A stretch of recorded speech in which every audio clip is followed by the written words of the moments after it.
Hola, buenas tardes a todos, a todas, bienvenidas a esta clase abierta de Provocaciones Urbanas. Provocaciones Urbanas es un seminario de grado de la Facultad de Ciencia Política, al cual concurren estudiantes de distintas carreras para generar un espacio de diálogo y de aprendizaje interdisciplinario. Ya hace varios años que estamos con este seminario de Provocaciones Urbanas.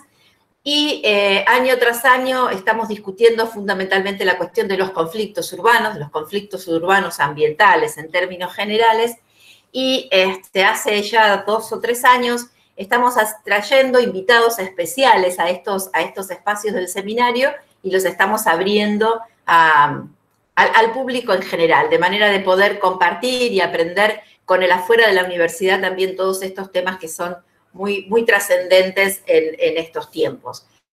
Estuvimos trabajando con este formato de clases abiertas con la cuestión del urbanismo feminista. También estuvimos trabajando violencia urbana el lunes pasado.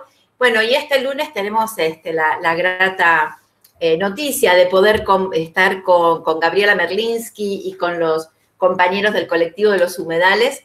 Hoy vamos a trabajar básicamente el tema en términos generales que nosotros llamamos de conflictos ambientales, pero que el tema que hoy nos convoca específicamente, que convocamos a mucha gente hoy para que esté con nosotros, tiene que ver con esto de poder discutir los conflictos ambientales y ecológicos desde un punto de vista, diríamos, popular, centrados en Argentina y desde una perspectiva, de acuerdo como dice el título, la perspectiva de la construcción de lo común. Entonces me parece que va a estar re interesante este tema. La idea es poder charlar con Gabriela, con el colectivo de los humedales y después poder discutir y bueno, ponernos un poco al tanto de manera colectiva sobre estos problemas, que la verdad que están ocupando cada vez más espacio en la agenda. Así como decía recién Gabriela, que hace un tiempo atrás ellos discutían, bueno, la visibilización de estos temas, de los temas ambientales en la agenda. Hoy claramente están en la agenda pública absolutamente visibilizados y cobran robustez en la discusión académica y política también. Pero antes de darle la palabra a Constanza y a Rodolfo, que son de los colectivos de la multisectorial de los humedales, quisiera darle la palabra a Oscar Madueri, que siempre pasa un ratito en nuestras clases, en el cierre, en este caso del seminario, para saludar a los invitados y saludarlas a todos y a todos. Oscar. Gracias, Patricia. Buenas tardes a todas y todos. No, voy a tratar de pasar más de un ratito, voy a tratar de quedarme en lo posible hasta el final, hasta que, vamos a ver si no me coincide después con otra reunión de la cátedra, pero un gusto enorme. Felicitaciones por la iniciativa, por la convocatoria, veo que tienen un grupo realmente nutrido y son los temas que hay que discutir, sin lugar a dudas. Ahí estaba escuchando lo que decías de los invitados, los temas que estás proponiendo o que están como equipo de cátedra proponiendo, el feminismo urbano, violencia urbana, bueno, ahora todo el tema que nos va a presentar Gabriela de los conflictos ambientales urbanos y demás. Así que me parece excelente, una gran iniciativa que por supuesto hay que acompañar y un gusto enorme escuchar a Gabriela, que la reconozco como todos, una enorme profesional en estos temas. Así que gracias, un gusto para mí. Gracias, Oscar, muy amable. Bueno, entonces, proponemos que la multisectorial de los humedales comience con la exposición. Hoy nos acompañan Constanza Selfo y Rodolfo Martínez. ¿Cuál es el tema central, digamos, de este grupo activista de la multisectorial de los humedales? Bueno, son autoconvocados por la preservación y restauración de los humedales del Delta de Paraná y de todo el país. La verdad, tuvieron una participación absolutamente intensa en los últimos años, en el último año específicamente, con un lema que tuvo mucha fuerza y que está teniendo mucha fuerza, que es por la ley de humedales ya. O sea, ese lema de ley de humedales ya, como bandera, fue absolutamente extraordinario, así que la propuesta es que nos cuenten un poco sus ideas y el desarrollo de su actividad en los últimos tiempos. Adelante, chicos, gracias. Bueno, buenas tardes. Gracias por la invitación, gracias Patricia. la verdad está muy bueno que en la universidad podamos tener esta temática, lo mismo que en Espacio y Sociedad.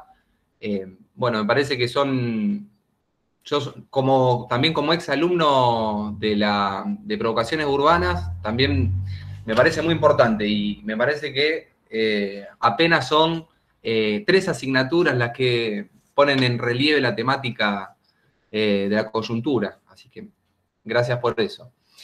Me toca hablar un poco de la multisectorial Humedales, incluso un nombre que fue cambiándose porque en un comienzo era multisectorial por la ley de humedales. Nos reunían 3 objetivos que tenían que ver con la ley de humedales, con la aplicación inmediata del PIECAS y con el cese de los fuegos de forma inmediata, poniendo todos los recursos del Estado a disposición. Más allá de las trabas jurisdiccionales, provinciales, entendíamos que tenía que haber una coordinación nacional. Porque con cada uno que hablabas por ahí de forma privada, con algún bombero, alguna información que te acercaban, era la misma, que no podían actuar, que las jurisdicciones no lo permitían, y bueno, después pasaron muchas cosas. Por mi parte, vengo de participar en la Cátedra del Agua. Allí fue un poco donde fui trabajando con Aníbal Facendini la perspectiva ambiental. Y ese sábado del 11 de julio me tocaba ir a la radio a las 4 de la tarde. Y bueno, pasó que estaba programado un corte para otro miércoles y sucedió ese sábado. Se congregaron organizaciones. Pero antes que pase eso, hay que decir que antes que nosotros empecemos a hablar como multisectorial Humedales, sucedió que ya estaba todo hecho. Ya el Paraná se toca había hecho denuncias internacionales, presentaciones judiciales, ya el taller ecologista había realizado tremendos informes. Entonces, ya como juventud entendíamos que sí, bueno, ya está todo dado, ¿qué está pasando? Y alguna vez todos soñamos con que si se cortaba el puente se iba a tener algún impacto. Y allí nos congregamos en el puente, una diversidad ese día, realmente una diversidad de corrientes del movimiento vegano también muy fuerte en ese día. Y así fue como se tomó la calzada y fuimos haciéndonos fuerza entre todos lo pudimos sostener. Y cuando estábamos por bajar fue un poco decir, bueno, costó mucho llegar hasta este punto, no nos vayamos, hagamos una asamblea. Y ahí fue un poco donde empezó el tema de la multisectorialidad, porque había, como la palabra lo indica, sectores distintos.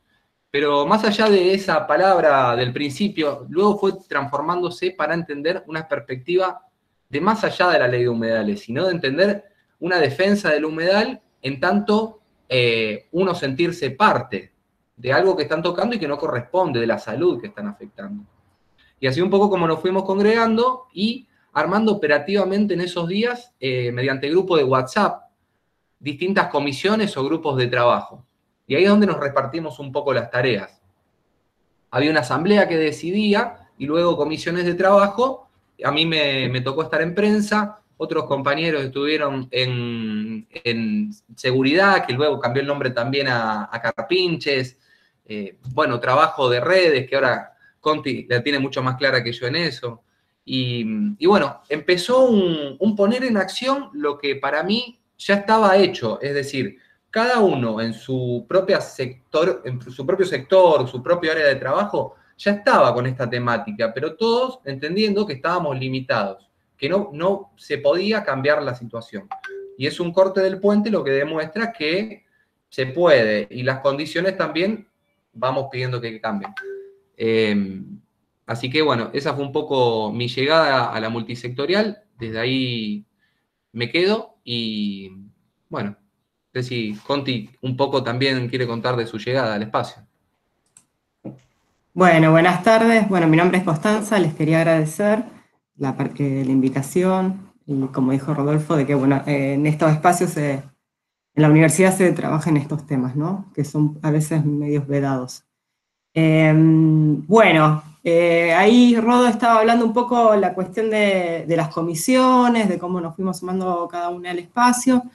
Yo entré en agosto, fines de agosto, después que las brigadas fueron la primera apague del fuego, ¿no? Que bueno, ahí fue toda una semana bastante angustiante, de que bueno, se llenaban todas nuestras casas de ceniza, se sentía el olor, y bueno, bueno, yo me estaba acercando más o menos a la multi, pero bueno, no tanto. Y bueno, a partir de esa situación fue que dije, bueno, me voy a la asamblea abierta, como son todas las asambleas, y empecé a participar. A partir de la necesidad que había en la organización de que, bueno, plantean cuáles de las comisiones necesitaban más gente, fue que me sumé a la comisión de redes, y ahí fue que, digamos, en la comisión de redes hay muchas labores para hacer, ¿no? Tanto la cuestión de difusión, de las actividades propias de la multi, como crear material, crear conversatorios, crear lazos con otras organizaciones, digamos, que fuimos haciendo también este año, y el año pasado también, pero este año fuertemente acompañando ciertas luchas de los compañeros de Andergalá, con la judicialización de la protesta, ¿no? Y otros casos, bueno, la gente de la comarca andina, que, bueno, con esta tarea que están haciendo de reconstrucción, bueno, de los territorios quemados y de sus casas y hábitats, ¿no? Y entonces, bueno, todo ese trabajo ahí, como de difusión, de crear lazos, esto de redes va más allá de la red digital, digamos, sino de las redes de lazos, ¿no? Y bueno, y en ese momento, fuertemente mi trabajo era, bueno, de contestar mensajes, y en esos mensajes venían mensajes de todo tipo, digamos, venían mensajes de las otras multisectoriales, la de Paraná, por ejemplo, preguntando dónde se podía comprar la manguera para ir a apagar el fuego, en cosas como muy prácticas, ¿no? Y esa cuestión de lazos, de decir, bueno, somos todos ciudadanos que queremos cuidar nuestros territorios, y bueno, ¿cómo nos las rebuscamos? Y pedimos ayuda, y vamos armando red para poder solucionar la cuestión del conflicto, ¿no? De cuidar nuestros territorios.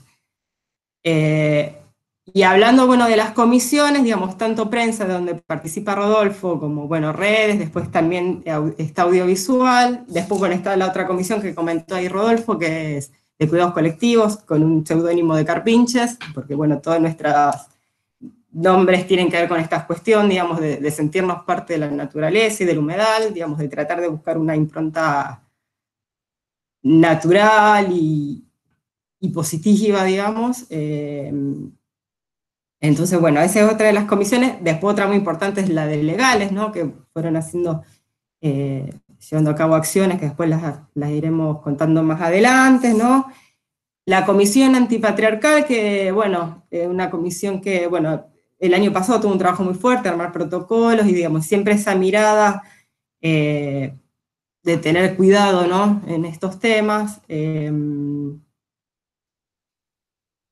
Otra de las comisiones arte, que también, bueno, es una de nuestra troncalidad también, ¿no? La idea artística de la lucha, de concebir el arte como una herramienta, como una forma de conocimiento y de lucha, como una cuestión intrínseca, digamos, identitaria, más allá de una cuestión decorativa, sino una cuestión propia de nuestros hacer.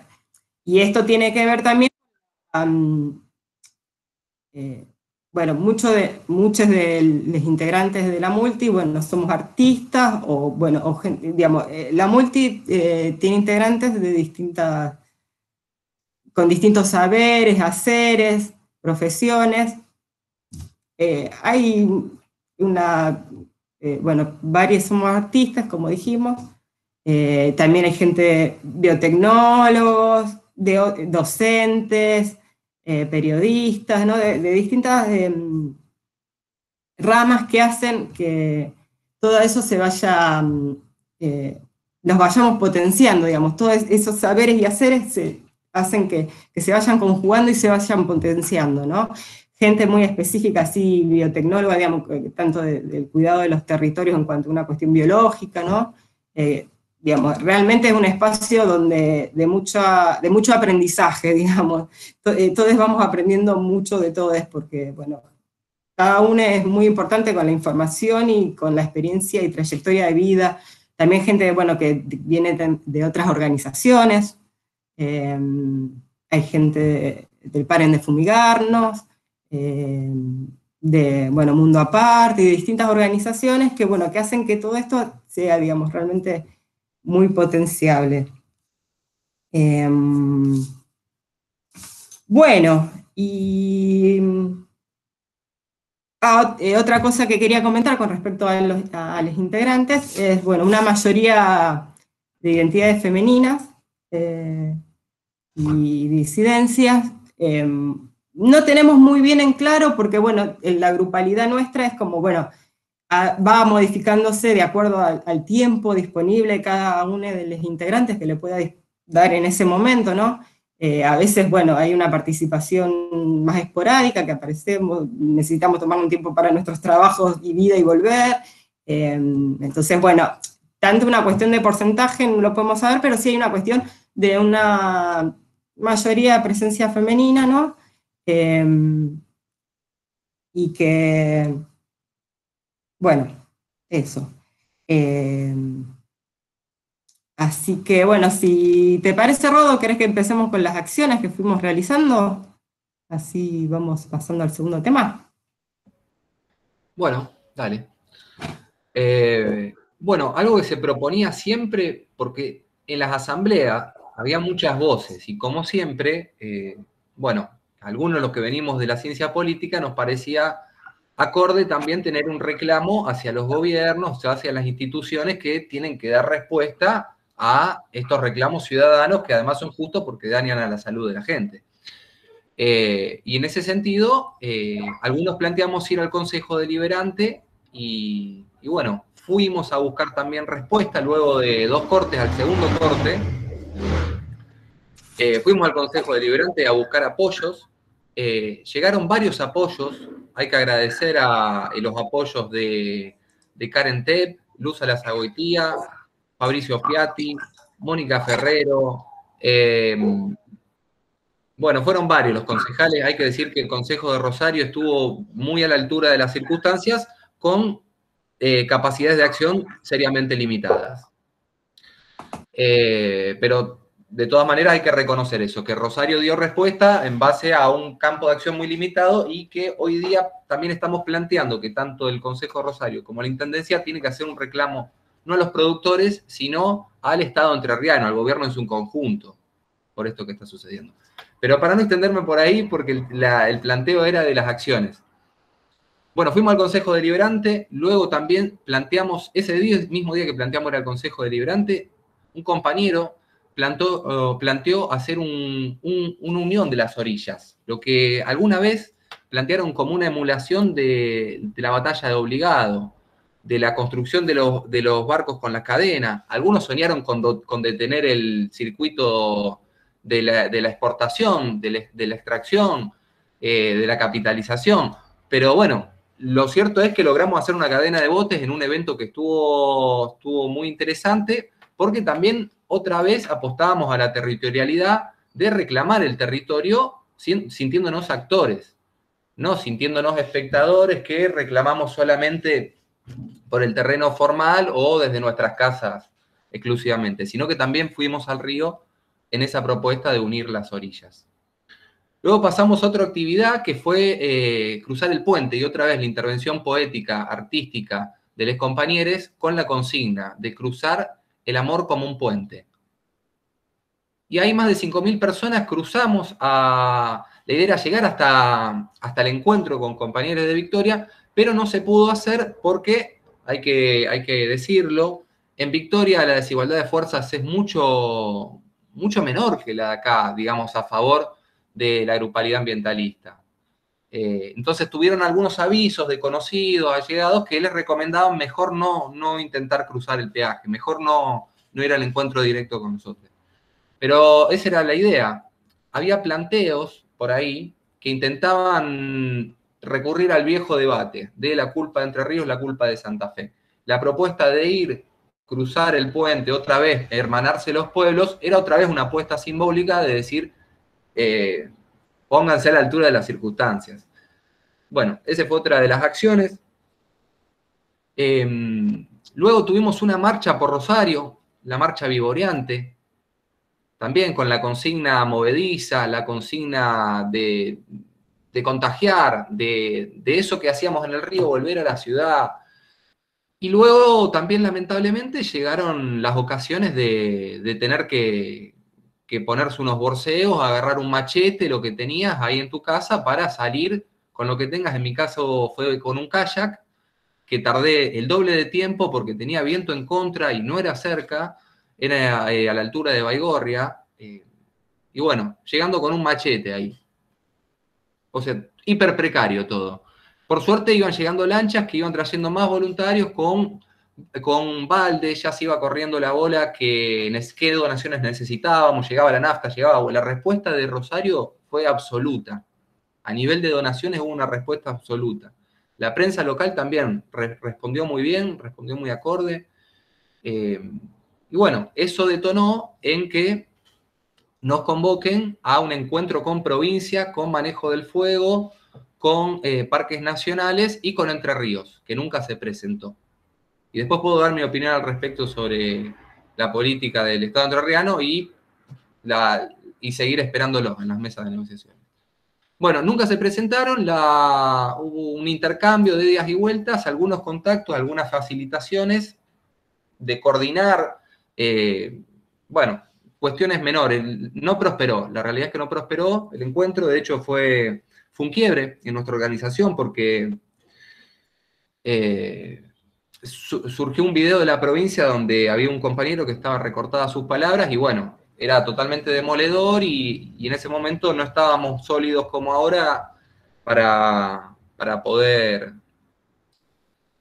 salir airosos de una. Entonces tuvimos que salir a replicarles con un video que también tiene miles de vistas en Instagram, que realmente tiene una llegada fenomenal.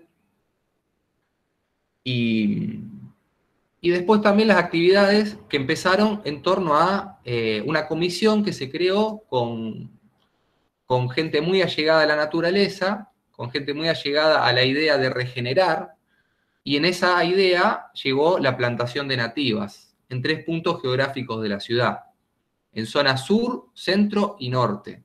En el Arroyo Saladillo, en el Parque Sur, otro lugar que queremos resignificar, hay proyectos a nivel local muy interesantes. En Costa Centro también se plantaron nativas, y en el Arroyo Ludueña en la desembocadura. Otra vez con una apuesta mediante la gestión a parques y paseos, la donación de los árboles, fuimos, los regamos durante 40 días. Y después lo que fue la enseñanza en el territorio, que ahí se utilizó un formato de, no sé si Conti lo puede definir mejor que yo, pero como una especie de educación en campo. Sí, perdón, me salí un rato de la reunión, pero bueno, ahí justo escuché por problemas internos, ¿no? Vos estás refiriéndote, Rodo, al taller de germinación de nativas. Bueno, ese fue un taller que hicimos ahora para el solsticio de otoño, el 21 de marzo, en el Parque Urquiza,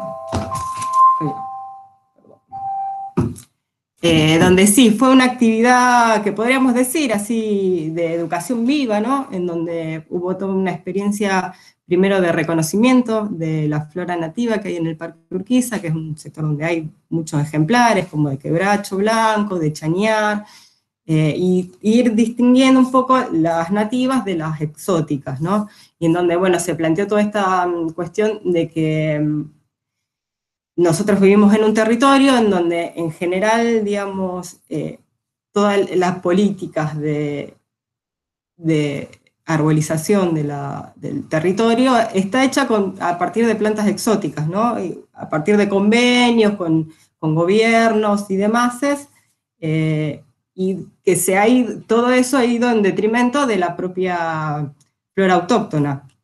Entonces, bueno, un poco nuestra idea es poner esta valorización, ¿no? De la flora autóctona, de poderla reconocer, digamos, porque bueno, uno valora lo que reconoce, ¿no? Y en eso, bueno, se hizo todo un taller de reconocimiento, caminando, también con ciertas intervenciones artísticas, porque bueno, siempre la intervención artística está en nuestras actividades, y después, bueno, se pasaron un par de informaciones sobre los distintos ecosistemas que hay en la región, y el propio taller de germinación, donde bueno, se enseñó ciertas especies que repartimos, las semillas, cómo germinarlas, porque bueno, todas tienen un proceso, y entonces, bueno, ahí, bueno, se terminó ya de noche la actividad. Mi comercio un video. Y bueno, esa fue la actividad de plantación. Después, no sé por qué otras actividades pasaste. Y, bueno, lo bueno de eso también que el material que desarrollaron lo presentamos a AMSAFE. Estuvimos con ellos con la posibilidad y las ganas de querer trabajar en conjunto para que eso se dé acá, porque la verdad que tiene contenido específico. Y bueno, cuando estaba pensando en las actividades me estaba acordando también de la caravana que hicimos por Pellegrini, la caravana del fuego, la titulamos, con antorchas y espectáculo, otra vez, con la gracia de querer comunicar algo doloroso. Y terminamos el año pasado un poco con, además de 2 scratches, uno que fue este año, el empresario Enzo Mariani, que tiene que ver con, además de su actividad privada particular, tiene ocupación ilegal en las islas que son jurisdicción de Rosario, del legado de Elliot, actualmente reserva 3 cerros. Bueno, a ese empresario le devolvimos la gentileza un poco de saludarlo, ¿no? De visibilizar la ilegalidad y la inmoralidad en la que se estaba metiendo. Y la otra actividad tiene que ver con el acampe que mantuvimos en el Puente Rosario Victoria. Por esas fechas hubo 2 acampes, uno en la Plaza San Martín y otro en el que participamos nosotros, que fue en el Puente Rosario Victoria. Ahí estuvimos 8 días, realmente durísimo, pero otra vez con la solidaridad de todo Rosario, respondiendo. Te traían botellas de hielo, te traían frutas, te traían quesos, te traían de todo. De hecho, tuvimos que salir a repartir la mercadería, de hecho, la cargamos en cajas y la llevamos a la comunidad del Espinillo. Y ahí seguimos haciendo un nexo con la comunidad del Espinillo que impacta en la bajada Génova, un reclamo por la bajada pública, olvidada, ocultada, calle Génova, que tiene la misión para nosotros de que pueda ser utilizada por la comunidad del Espinillo y además podamos recuperarla como paseo. Otra de las vinculaciones es con la Reserva Islote Benito. Tratamos de mantener un contacto lo más fluido que podamos con los pobladores. Y actualmente son nuestras 2 vías de comunicación directa por allí. Una con el Paraná Viejo, que está pasando de todo, se está transformando realmente el territorio, hay mapas y videos que son terribles. Y otra que tiene que ver con la comunidad del Espinillo y la bajada Génova.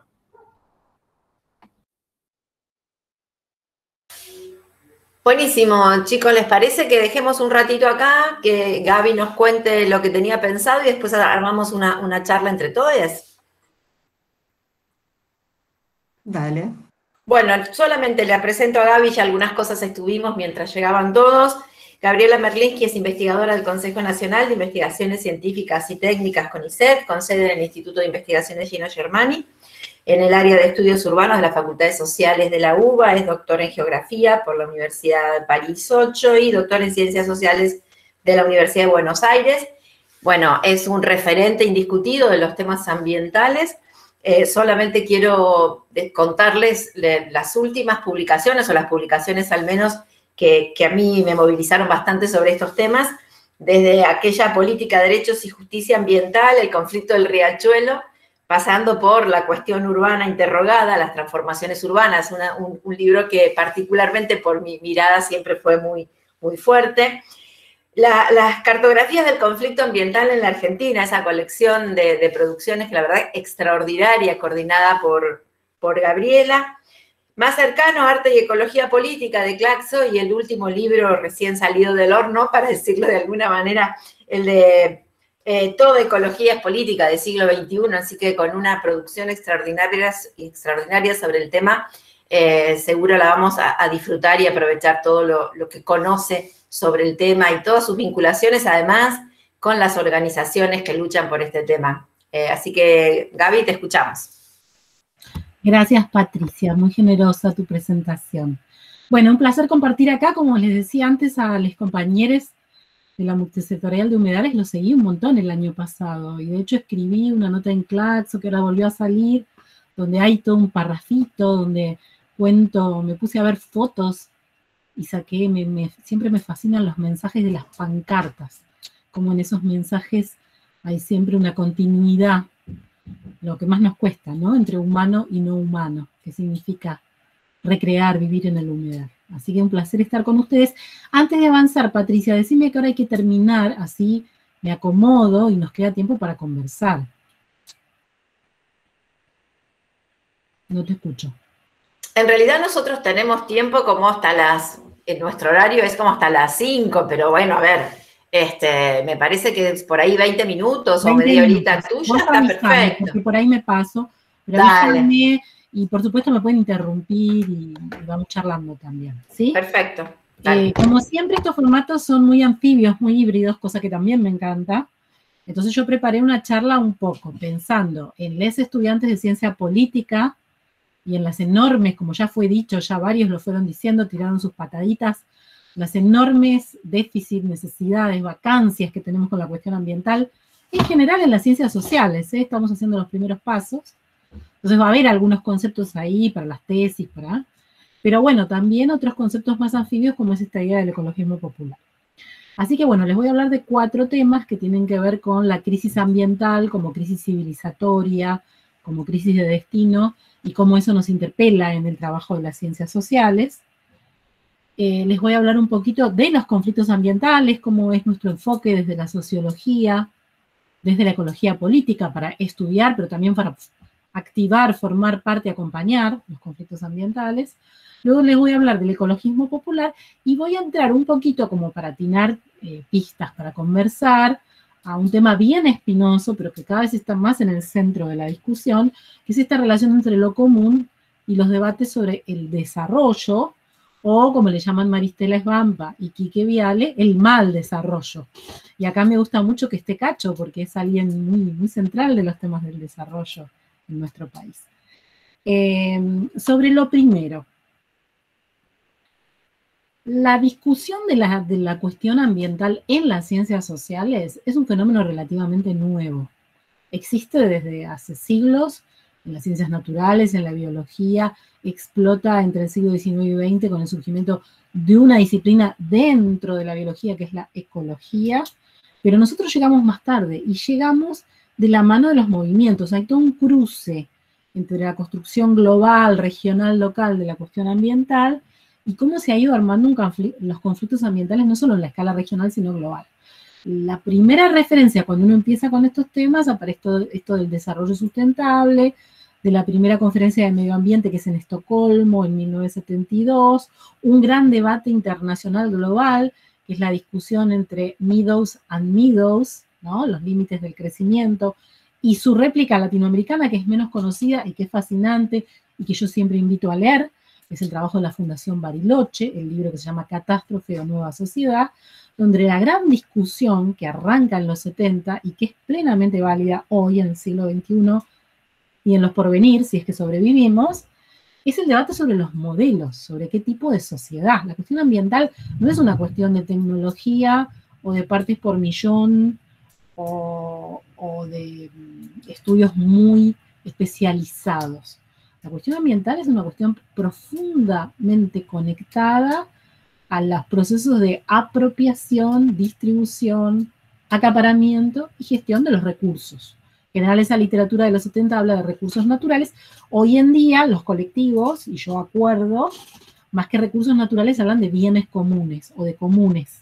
Luego paso a ese tema, no me quiero desviar ahora. Pero entonces, esa discusión que se activa fuertemente en los 70, que da lugar a toda esa gobernanza global del ambiente, que es el informe Brundtland, la idea está del desarrollo sustentable, que es una idea muy conciliatoria de que lo social, lo ambiental y lo económico se pueden articular, muy cuestionada por la ecología política y la ecología política latinoamericana en particular, pero después viene Río, que es Río 92, y vienen todas esas convenciones, entre ellas la de cambio climático, que es la que después da lugar al IPCC, Kioto y toda la discusión del ambiente. En América Latina esto también tiene sus ciclos y sus momentos. En los 70 hay una cierta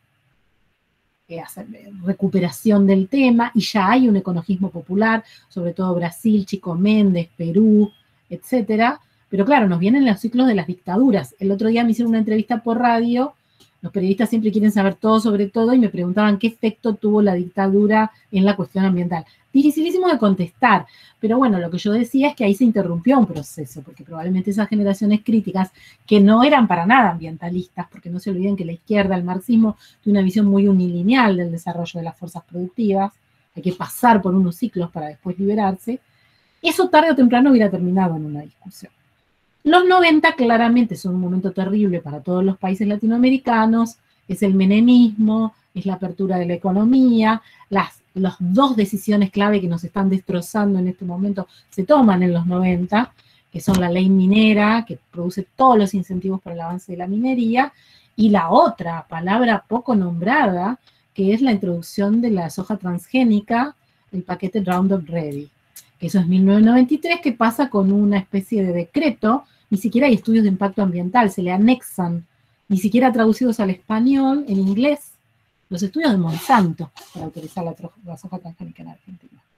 Y así estamos ahora, tenemos más del 50% de la superficie cultivable del país con monocultivo de soja y de maíz transgénico. Entonces, ¿en qué momento estamos ahora? Porque tampoco me quiero robar todo el tiempo con esto y ya quiero pasar al segundo tema. Estamos en un momento global, regional y de nuestros lugares, de los humedales, de los bosques, de los pueblos fumigados, que son un punto de inflexión. O sea, por más que las clases dominantes lo quieran negar, hay un fuerte negacionismo, no solo con el cambio climático, con la cuestión ambiental en general, estamos en un punto de inflexión. Eso que según los autores se llama antropoceno o capitaloceno. ¿Qué quiere decir eso?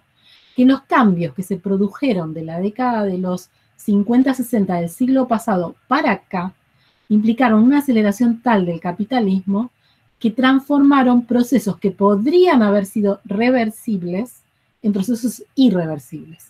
Un ejemplo clarísimo de eso es el cambio climático.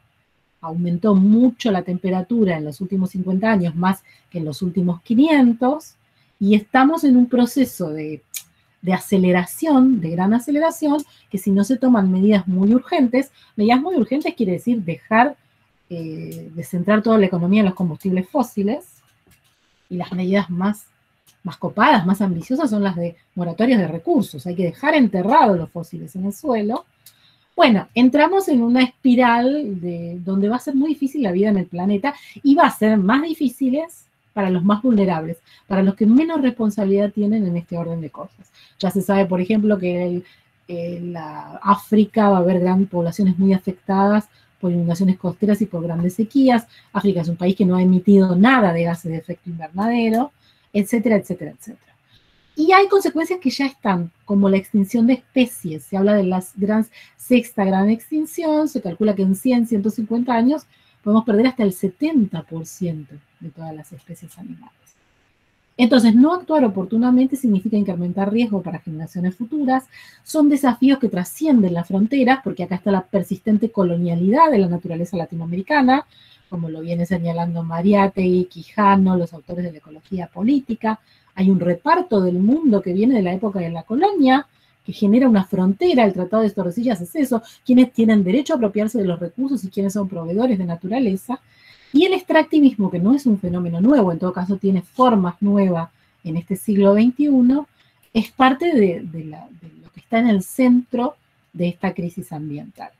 Entonces, cuando decimos ambiente, cuestión ambiental, o un tema bien de ciencia política, construcción social y política del problema ambiental o construcción de agenda, estamos hablando de problemas estructurales vinculados a los modos de acceso, de distribución, de apropiación y de acaparamiento de recursos naturales o bienes comunes.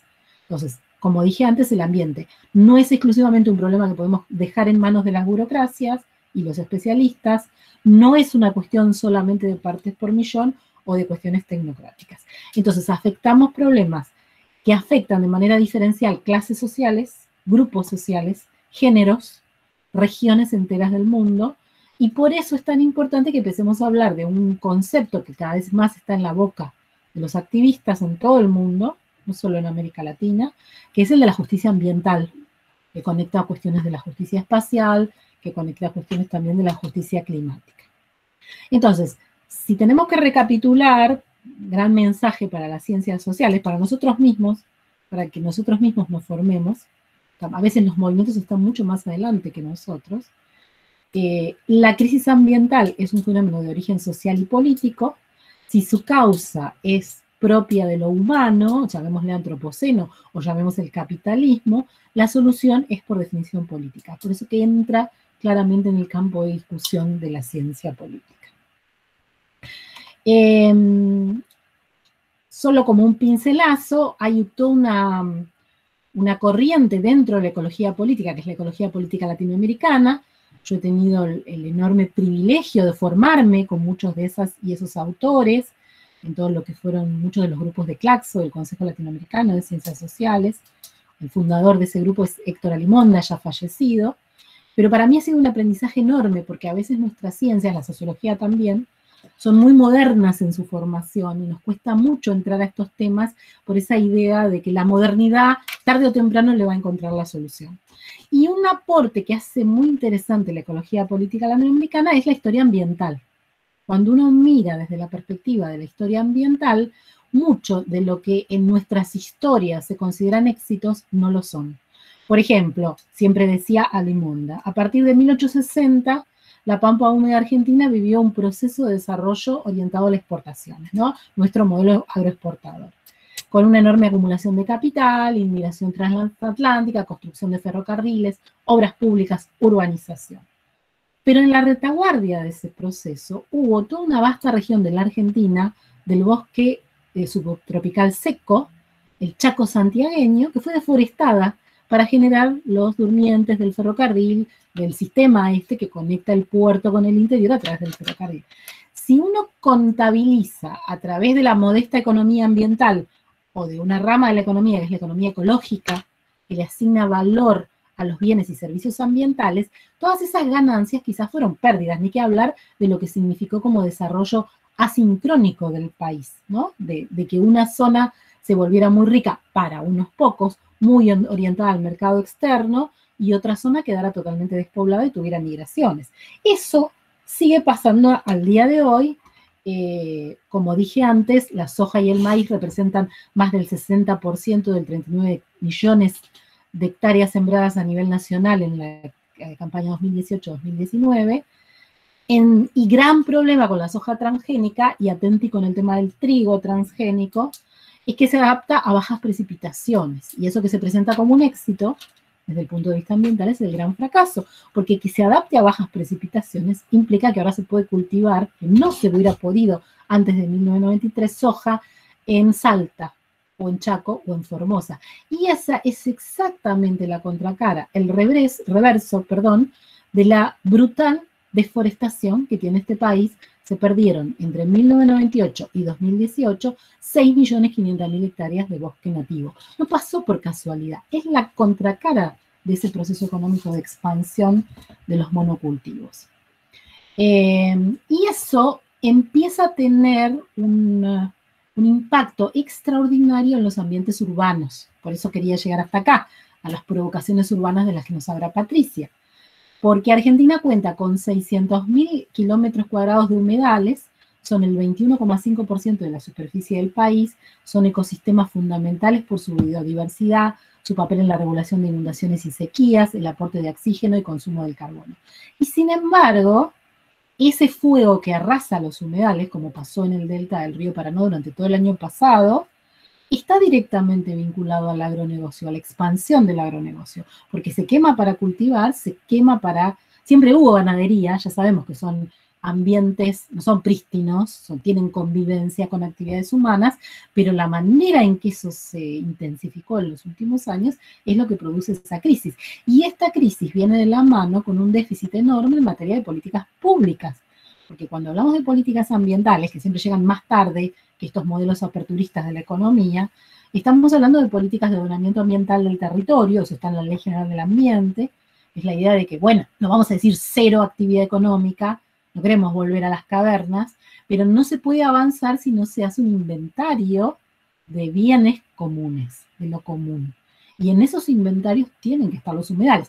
Por eso la pelea tan grande que han dado Rodolfo, Constanza y tanta otra gente por tener una ley de humedales, el año pasado por tercera vez se volvió a perder estado parlamentario, no perdió estado parlamentario, no, continuó para este año, pero no se pudo sancionar porque son brutales los lobbies que están en contra de esa ley de humedales, porque esa ley implicaría proteger el humedal de este avance de la frontera, ¿no? La frontera agropecuaria, la frontera extractiva, que va a una velocidad muchísimo, infinitamente mayor que la posibilidad que tienen los ecosistemas de recomponerse, porque los ecosistemas también se recomponen, y que va a una velocidad donde esto se instala antes que una política ambiental.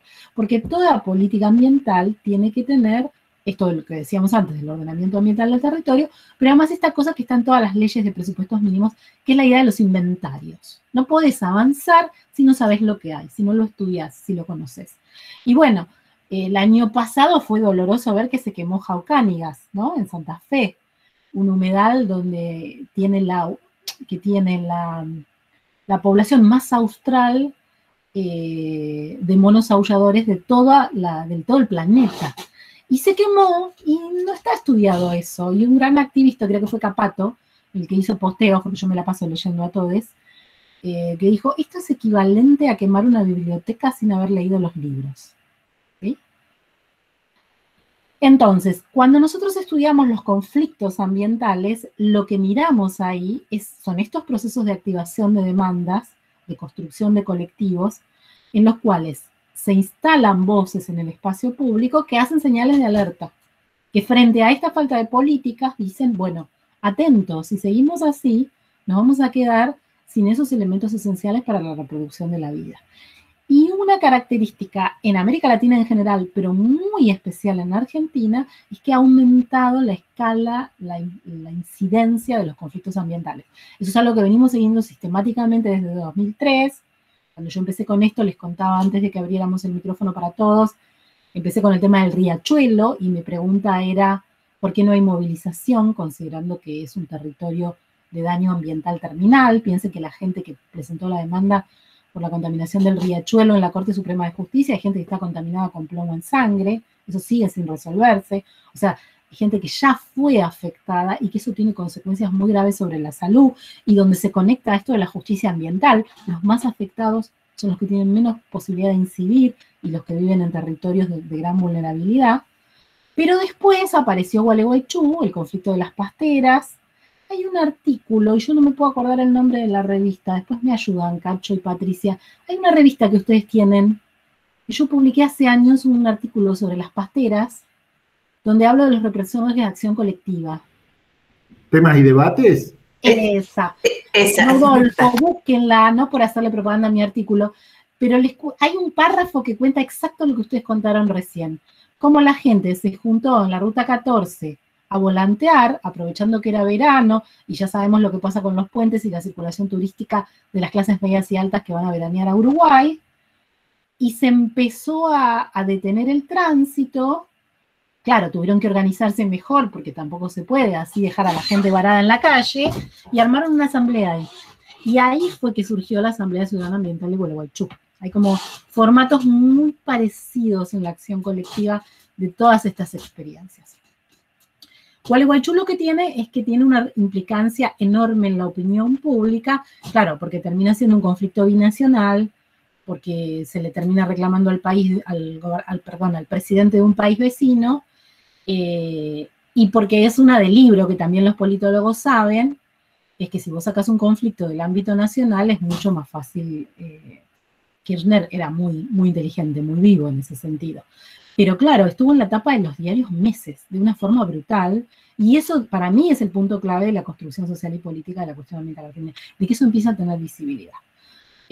Antes había estado Esquel, que es el primer caso de una localidad que logra expulsar a una minera, que es la Meridian Gold, y donde se crea la primer ley de prohibición de sustancias tóxicas en minería. Después hay varias provincias que las tienen. Esquel tiene un antecedente importante que es Gastre, que eso es hace 25 años, y ese momento de hace 25 años habría también que hacer trabajo sobre eso. A mí me fascina siempre ir un poco más atrás, porque coincide con Paraná Medio. Paraná Medio es el antecedente de todo esto.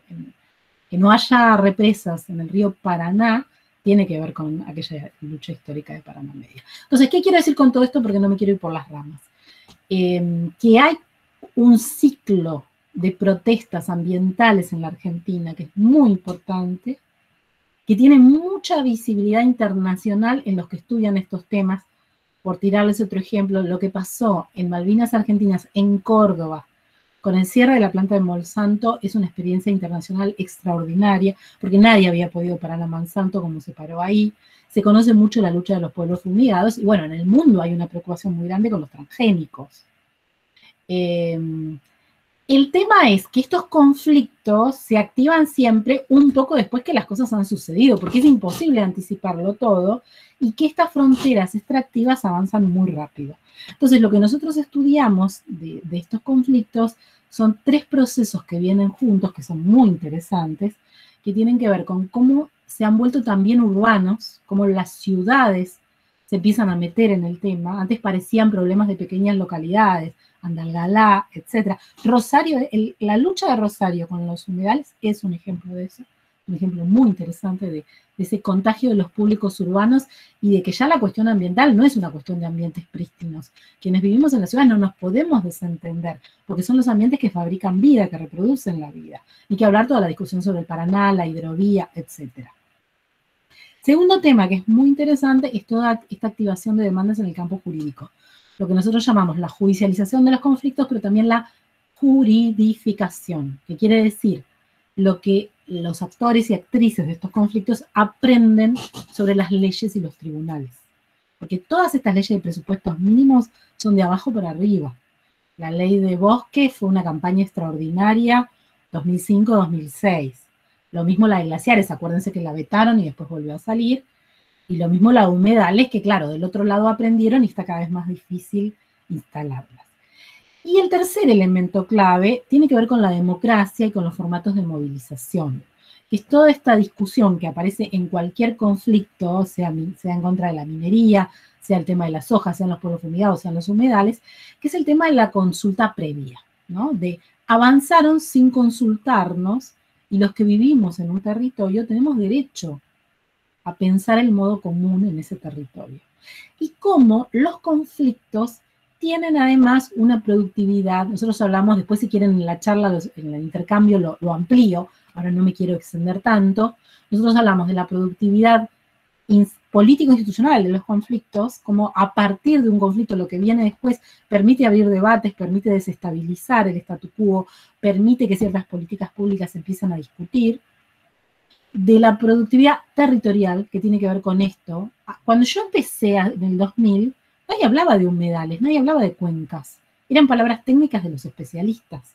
Y hoy en día los colectivos los traen casi como la definición misma del colectivo. Hay un enlace entre humano y no humano, entre el agua, los hábitats que fabrican vida, las cuencas, los bosques, etc., y lo que se defiende. Y eso como que no tiene techo. Lo que se va aprendiendo en esos conflictos siempre trae más información, más stock de información, ¿sí? La productividad jurídica, que tiene que ver con esto que dije antes de las leyes y de los activismos jurídicos y de los amparos y de las audiencias públicas. Y finalmente la productividad social, que tiene que ver con los aprendizajes.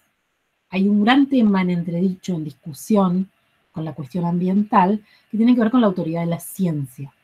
Y ahí hay autores brutales como Bruno Latour o Calón, o una mujer que estuvimos discutiendo esta mañana en el grupo nuestro que se llama Donna Haraway, que están como en la punta de las epistemologías de las ciencias, de las humanidades científicas, que han traído mucho aire a esta discusión, porque lo que dicen básicamente es que en las cuestiones ambientales es imposible esta pretensión tradicional de la ciencia de separar las cuestiones de hecho de las cuestiones de interés. Se mezclan todo el tiempo. No puedes discutir partes por millón sin hablar de la salud. No puedes discutir dónde vas a localizar la minera sin hablar del Famatina no se toca. Que eso suceda hace que todo el tiempo se cruce lo científico con lo económico, con lo social, con lo ambiental, en algo que se llaman controversias sociotécnicas. ¿Qué quiere decir controversia sociotécnica? cuestiones en las que está en discusión un posible daño a la naturaleza, a las personas, a la salud, que se haya consumado o no, puede ser que estemos anticipando, que puede suceder y no queremos, en las cuales los legos discuten con los expertos, o incluso los legos, los que no son los expertos históricamente, aprenden un montón y se vuelven expertos, ¿sí? Entonces yo muchas veces, para saber de estos temas, me voy a las páginas de las asambleas, porque aprendo más ahí, porque es tanto el trabajo que hacen los colectivos de rascar y llegar al fondo de la cuestión, que salen a la luz un montón de información. Entonces, cuando yo digo productividad social, es todo lo que se pone en discusión en términos de políticas de conocimiento, porque la discusión de fondo que hay atrás de todos estos conflictos es el conocimiento de quién cuenta. Vamos a aceptar lo que nos dicen los ingenieros o los tecnócratas, de que esto no contamina, de que esto no es peligroso, de aquí no hay daño, que necesitamos seguir cavando la hidrovía para exportar, o vamos a tomar en cuenta la voz de las y los afectados. Como dice Martínez Alier, ¿cuánto vale la vida humana, la salud, el paisaje, una cuenca por sí misma y no traducida a dinero? ¿Qué es lo que va a quedar para las generaciones por venir, considerando este punto de inflexión en que nos encontramos? Y finalmente, ¿cuáles son los saberes, los valores, las construcciones, imaginarias o no, de comunidad que hay en los territorios que se ponen en juego en estas discusiones? Ustedes hablaron mucho del arte, y Patricia habló de este libro que sacamos el año pasado con Paula Serafine. Les invito a buscarlo porque se descarga gratuitamente de la plataforma de Claxo. Se llama Arte y Ecología Política. Son todos capítulos escritos por artistas, no escribimos nosotras hacemos como la curaduría. Están los iconoclasistas que hacen todo este trabajo de cartografías. Hay gente que hace cine documental. Ha explotado el cine ambiental en la Argentina en los últimos 10 años. Fascinante. Hay un trabajo precioso de Florencia Tola, con las comunidades Wichi. Hay un trabajo de Eduardo Molinari sobre la soja y sobre lo que no se ve detrás de los campos de soja, etcétera, etcétera. Y lo que nosotros decimos ahí es que estas prácticas artísticas son fundamentales, porque es como que en este debate entre las controversias científicas, el arte gana mucho protagonismo, porque el arte tiene esa capacidad de potenciar la imaginación.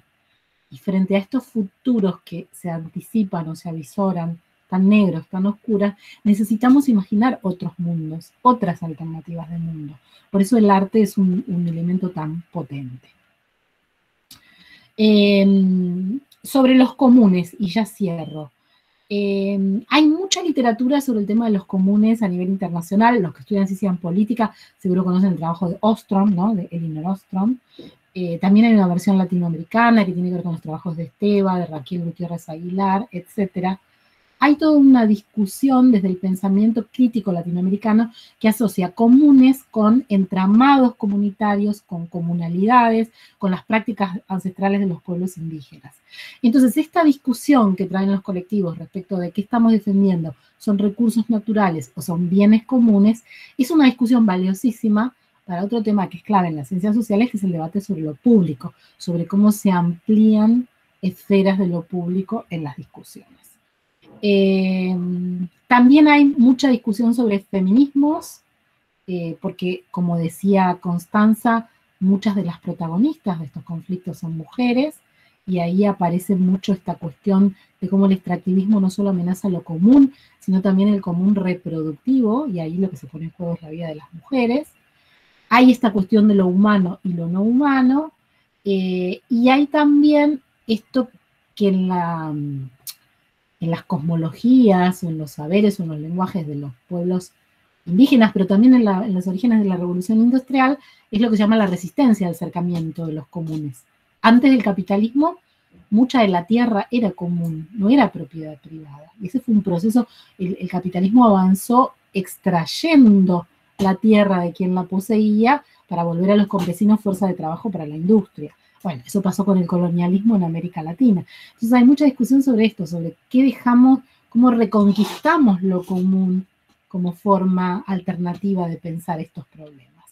Entonces, para terminar, me parece que las acciones colectivas en pos de la justicia ambiental en defensa de lo común son expresiones de ejercicio de la autonomía pública, individual y colectiva, y crean nuevos saberes para la resolución de problemas comunes.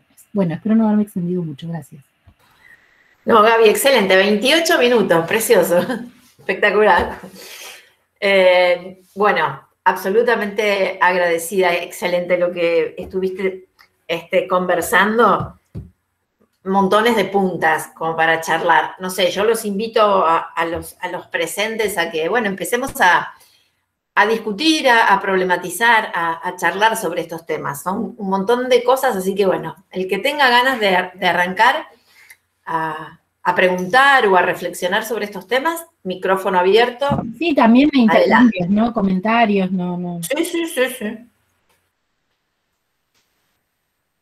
Voy a decirle a Cacho, ya que Gabriela al principio te tiró a vos la pelota, decir, bueno, a ver, ¿qué onda esto del desarrollo? ¿Cómo compatibilizar desarrollo ambiental con desarrollo o toda esta discusión muy actual, ¿no? De esto.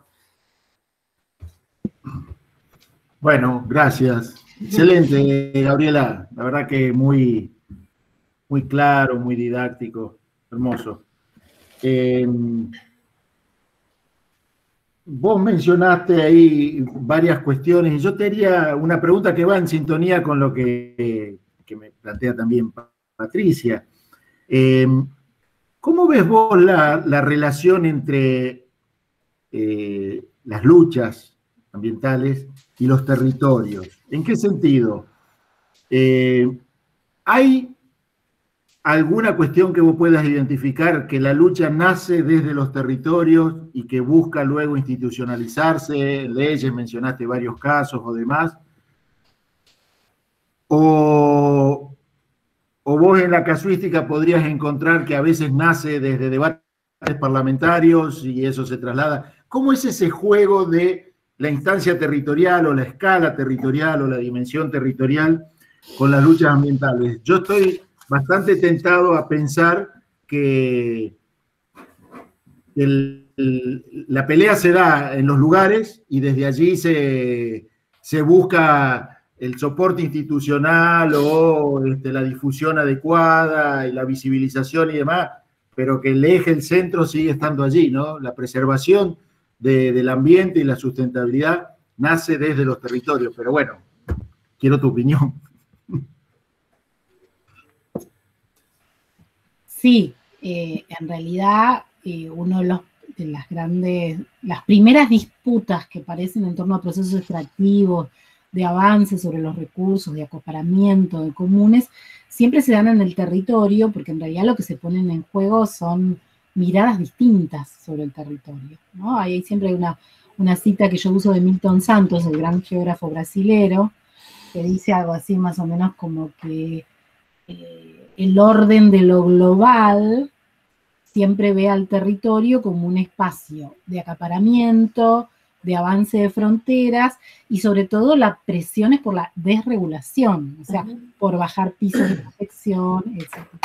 Y el orden de lo local, a ver, no es mecánico, no es que son dos polos que se enfrentan, es la lógica que está detrás, es el territorio y la preservación de su base de recursos comunes, porque ahí vive la gente, porque de ahí se toma agua, porque ese es donde están los árboles que te dan sombra, porque ahí están los alimentos.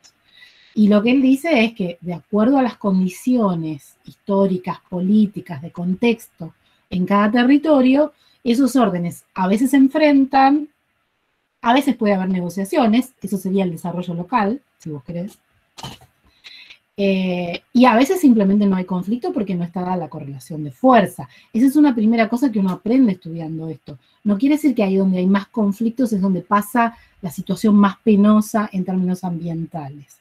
Eso, ahí valen todas esas cosas de la ciencia política, ¿no? De la estructura de oportunidades políticas, de los recursos que se movilizan, de la capacidad de incidir. No es menor en el caso de Gualeguaychú, el que fueran clases medias muy articuladas, en torno a una experiencia que ya tenía una década de hacer desarrollo local en el contexto de la apertura de la economía. Ahí se movilizaban los empresarios hoteleros. No es que los conflictos ambientales siempre son protagonizados por comunidades indígenas o por ahí, son multiactorales, son multiterritoriales.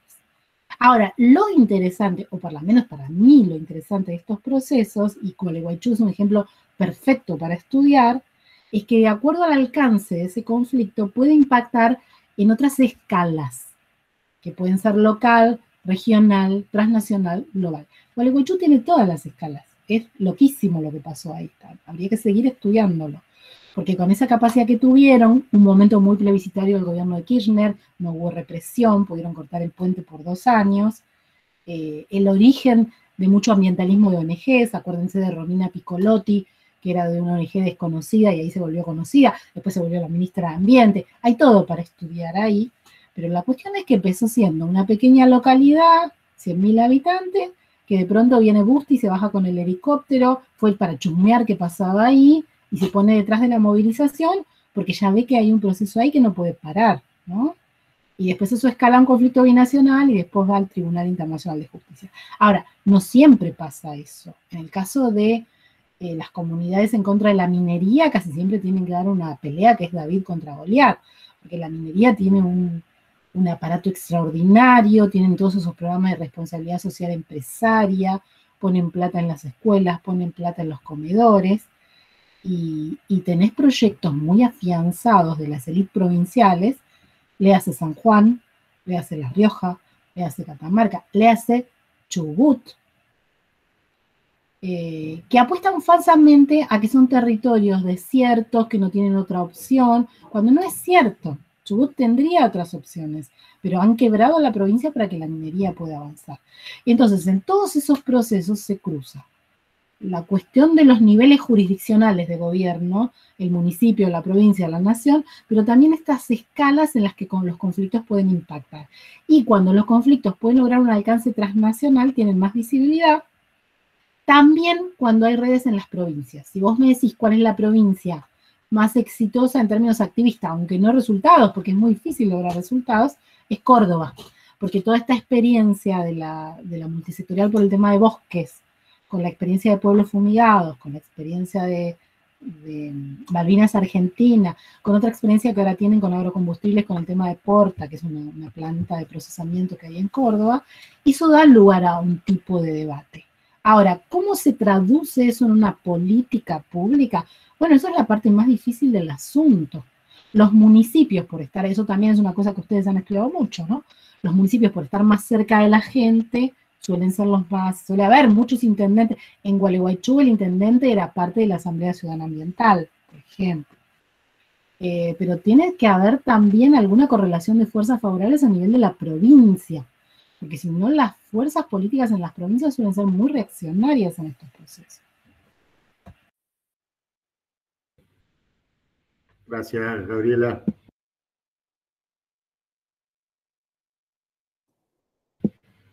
Perdón, quería retomar el diálogo con los chicos con los compañeros de la Multi.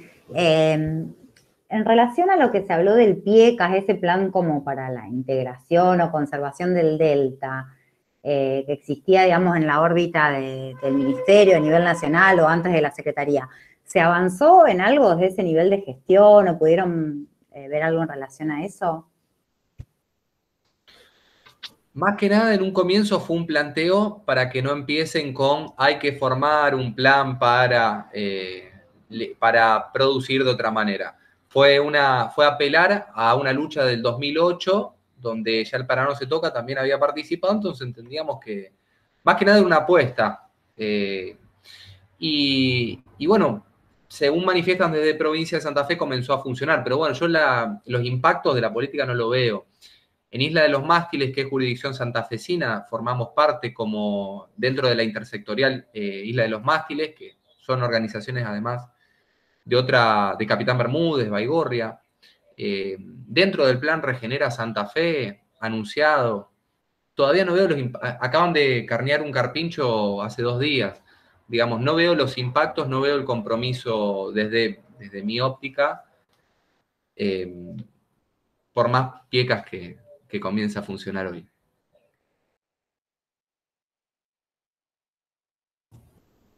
Leo una pregunta del chat de Ariel Ocantos. Me gustaría consultarle a Gabriela de qué manera es posible recuperar luchas históricas en conflictos socioambientales. Bueno, un poco salió algo acá. Vengo investigando el tema de la mal llamada hidrovía y la incidencia de la coalición Ríos Vivos fue crucial para frenar el avance del proyecto de la megainfraestructura en el Mato Grosso brasileño en la década del 90. ¿Hasta qué punto esa lucha lejana en el tiempo y en la geografía puede colaborar con el tema que se da en la actualidad? Bueno, un poco lo comentaste justo recién. Disculpe, pero no puedo poner cámara ni activar micrófono. Sí, bueno, yo le diría a Ariel que es interesante lo del Mato Grosso brasileño, pero yo creo que todavía está pendiente de recuperar eso que comenté antes, que fue la experiencia Paraná Medio, que se cumplieron ahora justo 25 años y que hay muchos videos y hay material. En esa época no teníamos el acceso a internet que tenemos ahora, entonces no tuvo tanta publicidad, pero para mí es un antecedente tanto de la experiencia de Gualeguaychú y la prohibición de represas en la Constitución Provincial de Entre Ríos, como de toda la experiencia actual con el tema humedales. No es que, eso es interesante, no es que haya unos actores de aquella época que vienen a enseñar a los nuevos, pero me parece que se van construyendo como repertorios de reclamos, miradas, formas de entender, la idea de que el río es algo vivo, algo que forma parte, esto de las, que contaban también hace un ratito, de las movilizaciones con las embarcaciones, eso arrancó ahí. En Paraná Medio hay toda una experiencia de unos pescadores que fueron recorriendo todo Paraná, río arriba, hasta llegar a Corrientes. Fue como una, no me acuerdo ahora cómo se llama esa historia, pero es una historia que está narrada y contada, ¿no? Entonces me parece que hay que hacer historia local o microhistorias de todos esos procesos, hay que recuperar materiales, que seguro los debe haber, y bueno, y ahí el arte otra vez tiene un papel muy interesante para jugar. Yo a ambos, digamos, a Gabriela y también a los compañeros de la Multi. En estos temas, mientras hablaban ustedes, a mí se me ocurría, y creo que lo dijeron en algún momento, dos puntos donde hay una tensión, me parece que muy fuerte, al menos lo que yo veo, ¿no? Y muchos otros.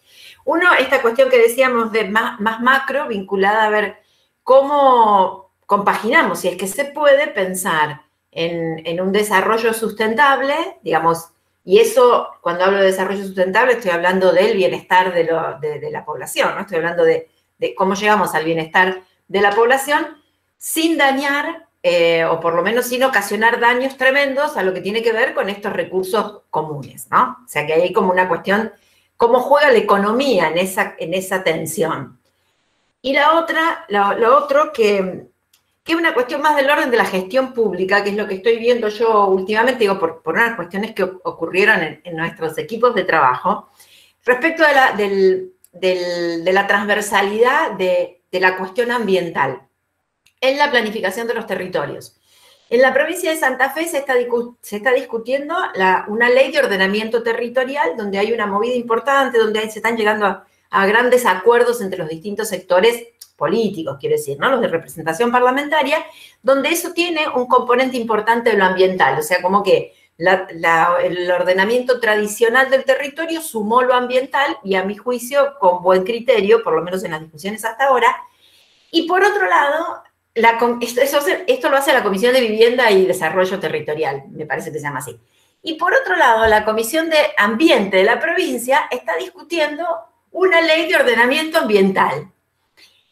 Entonces, digo, conozco eso porque nos convocaron para charlar, para aportar algo desde esos dos lugares. Entonces yo digo, también hay unas dificultades desde el propio Estado, aún con intencionalidad de que ocurran discusiones interesantes a nivel de lo ambiental, hay un problema en el orden de la gestión ahí, ¿no? Porque van a salir dos leyes en el mejor de los casos, ¿cómo compatibilizarse eso? Digo, también hay un problema de gestión de que el Estado al final te tironea hasta que vos discutís las cosas como de acuerdo a la propia estructura que tiene. O sea, ahí hay una cuestión compleja, ¿no? Me parece que son dos cosas que se impregnan fuertemente en la discusión de lo ambiental. No sé qué piensan ustedes sobre esto.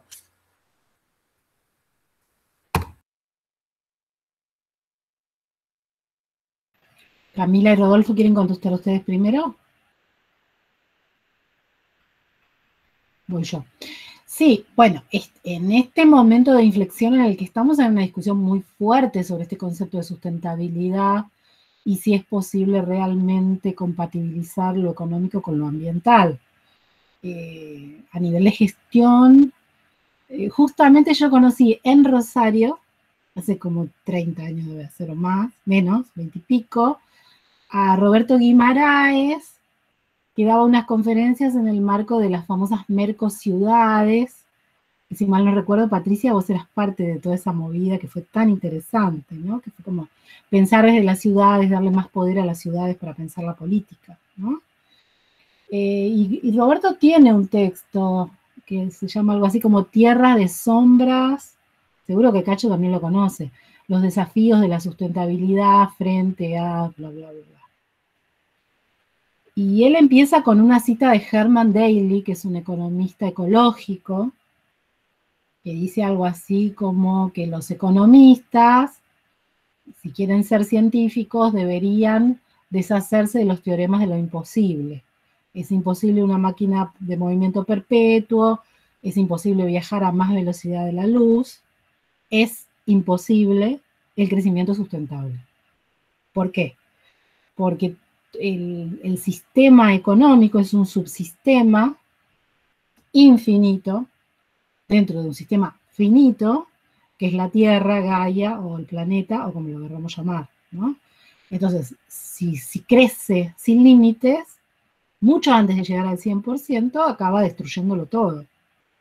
Entonces él dice, el desarrollo sustentable no puede ser nunca un paradigma de crecimiento. Entonces después él construye las dimensiones, se pregunta si puede ser un paradigma, yo creo que no, ya doy mi respuesta porque es muy, muy ambicioso ponerle paradigma a eso, porque no deja de ser el resultado de esas negociaciones globales de las que le hablé al principio, de ahí salió la idea de desarrollo sustentable. Pero dice, bueno, si lo tenemos que salvar como concepto, no tiene dimensión económica, la dimensión económica no puede ser de crecimiento, sí puede ser de desarrollo, entendido como mejorar la calidad de vida. No lo dice porque ese texto lo escribió en los 90, yo creo que hoy lo diría porque es un tipo muy piola, muy brillante, que tiene que tener un componente de decrecimiento, no hay salida sin decrecimiento. Y después le pone todos los otros componentes. El político, donde dice que el actor es el clave del desarrollo sustentable, es el Estado, por su rol único, por su papel de proteger a las generaciones futuras, porque es el único que puede contrarrestar al mercado, pero que eso solo funciona si hay democratización en la sociedad, porque si no el Estado es cooptado por unas élites.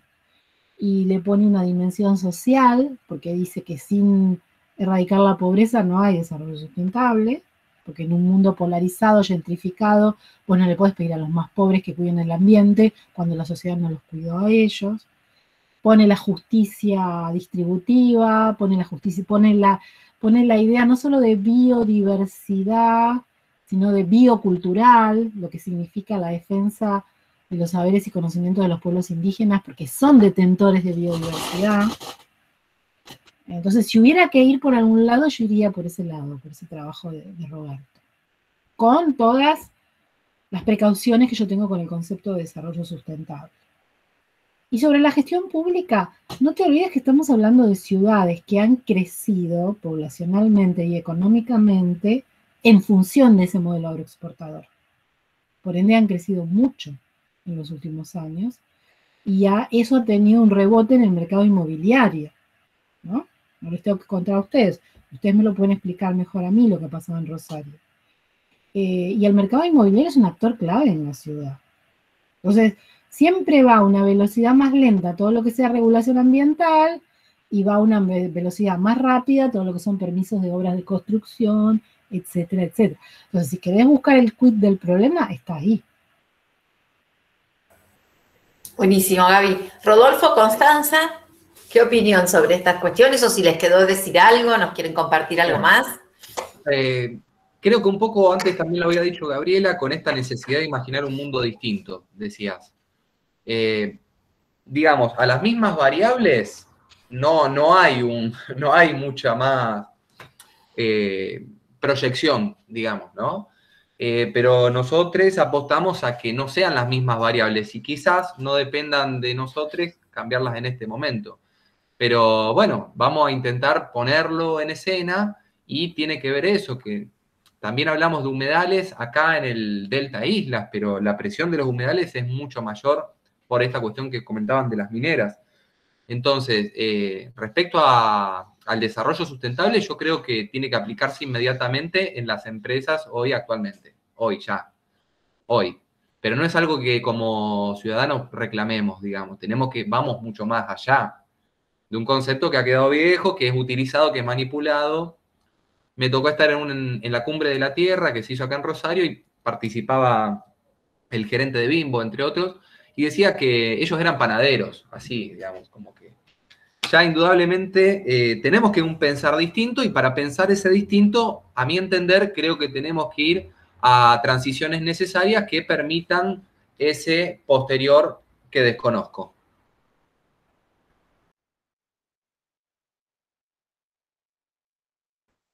Constanza,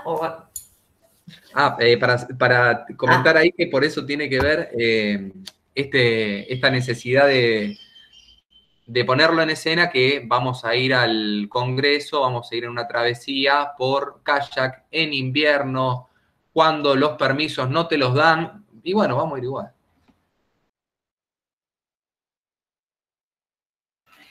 Lo que pasó hace 2 días en Tierra del Fuego es muy interesante. ¿Alguien iba a hablar, perdón? ¿Constanza, ibas a hablar? No, continúa, después quería retomar lo de la travesía. Vieron que prohibieron las salmoneras y que están todos los condimentos, o sea, hay una experiencia de articulación muy interesante con los movimientos ambientales en Chile, sobre todo el canal de Beagle, que es binacional. Chile, las salmoneras han destrozado el mar, porque se cultivan a mar abierto, llevan una enorme cantidad de antibióticos, tienen mortandades muy grandes, tienen que tirar los peces, terminaron afectando la pesca en su conjunto, ¿no? Entonces, Pablo Vergel el otro día me preguntaba y me decía, vos, Gabriela, que estudiás, ¿por qué no te fijás lo de Ushuaia? Porque es muy interesante. La legislatura por unanimidad votó la ley en contra de las salmoneras. ¿Qué pasó ahí? Y yo le dije, mira, lo que pasó es que ya sabemos que toda extracción de recursos no renovables, la pesca es recurso no renovable, no van a volver a nacer si los exterminamos a todos, tarde o temprano no solo es un problema de sustentabilidad ambiental, sino termina siendo un problema de sustentabilidad económica. Porque lo que pasó en Chile es que todas esas salmoneras quebraron. Y quebró la pesca en su conjunto, porque destruyeron el mar de una manera que la pesca tradicional tampoco puede funcionar. Entonces, en estos días, lo que salió en Tierra del Fuego, enseguida salió Culfas y salió Steiner a discutir, porque tienen una visión muy lineal del desarrollo, y yo creo que no se informan. Pero si vos te pones a informar, la legisladora que impulsó la ley te dice que fue sobre todo para defender la pesca de mejillones, porque con los mejillones les va muy bien.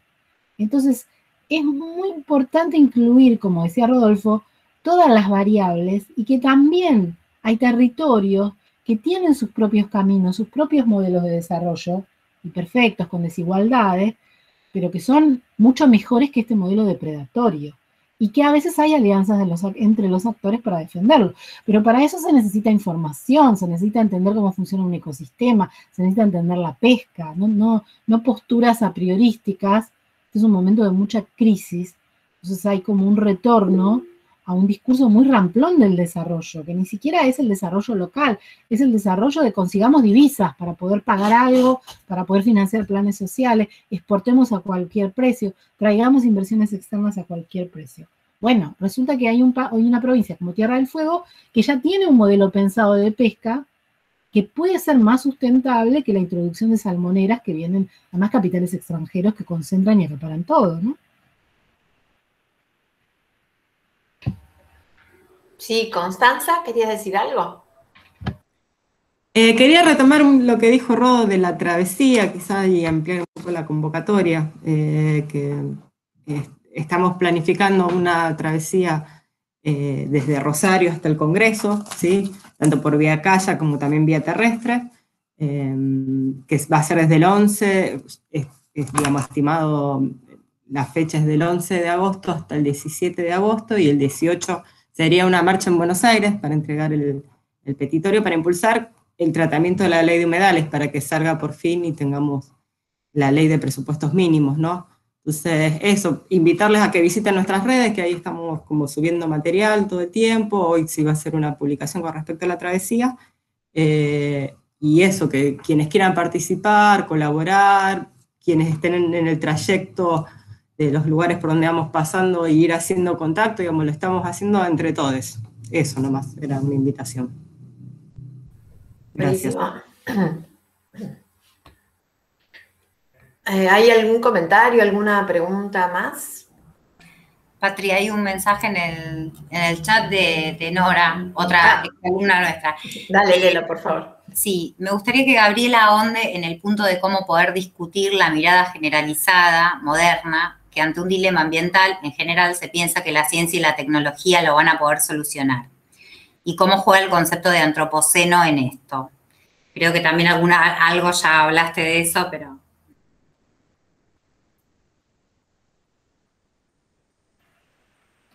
Sí, la idea del antropoceno viene de un químico que se ganó el premio Nobel, que ya venía trabajando con Paul Krugman, que ya venía trabajando con un ecólogo y que la idea es un poco de, ya saben los que han estudiado ciencias naturales o geología, que la historia del planeta se define por eras geológicas, ¿no?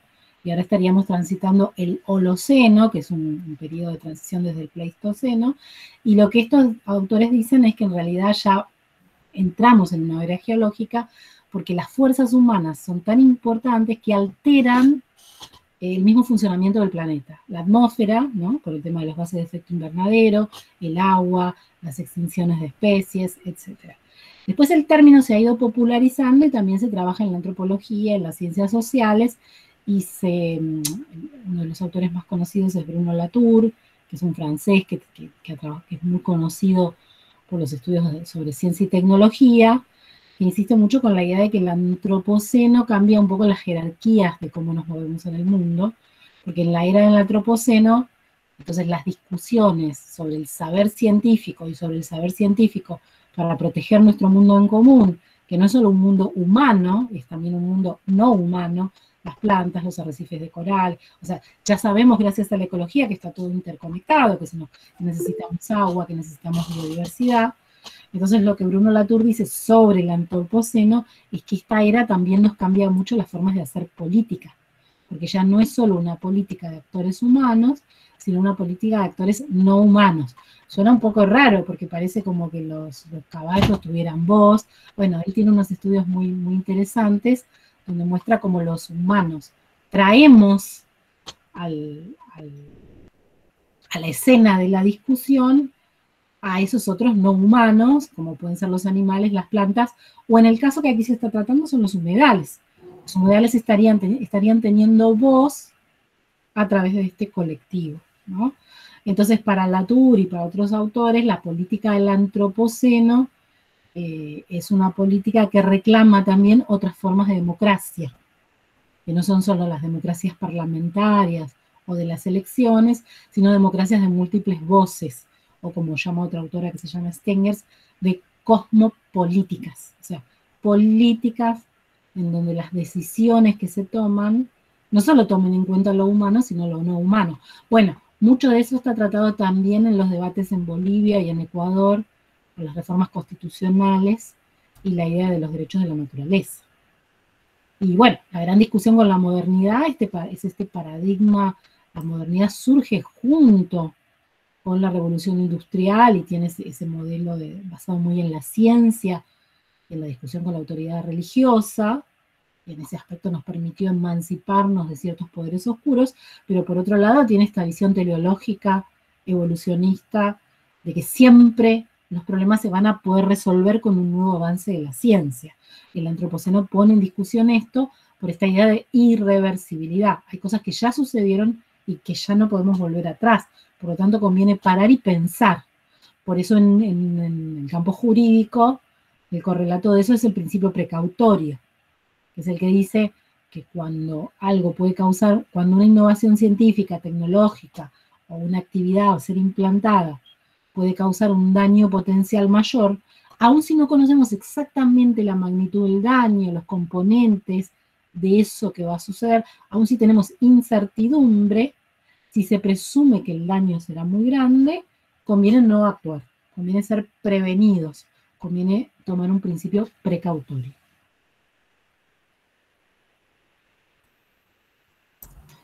Bueno, hay también otra pregunta, gracias Gaby. Hay otra pregunta de Diana para los chicos. Buenas, para Rodo y Consti. ¿Pueden retomar, por favor, la posición del gobernador de Entre Ríos en la convocatoria del manejo del fuego? Si mal no recuerdo, se proclamaron tardíamente luego de que Cabandier se quejara públicamente. Entre paréntesis, que luego se retractó.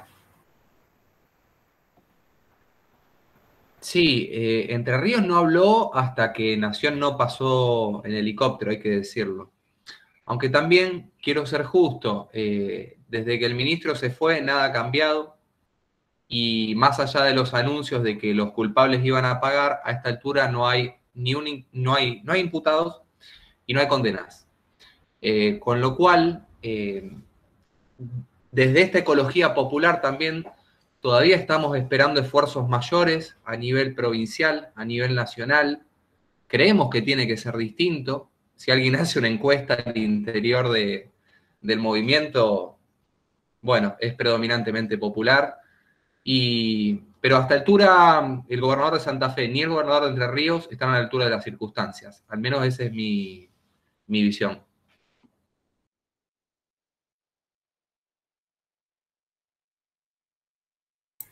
Gaby, perdón, una cosa, porque no sé si quedó claro. ¿De dónde pueden descargar el libro? El de arte y ecología política y todas las cartografías que tienen casos de conflictos en la Argentina por mucha gente que escribe, que se bajan de la biblioteca virtual de Claxo. Perfecto, gracias. Ahora busco, capaz tengo los links a mano. El libro que acaba de salir, lamentablemente, es una gran editorial y no está de acceso abierto. Pero bueno, también está bueno tener esa difusión de las grandes editoriales. Se vende en todas las librerías, ya llegó a Santa Fe y a Rosario, y también se puede comprar digital, el PDF. Buenísimo, gracias.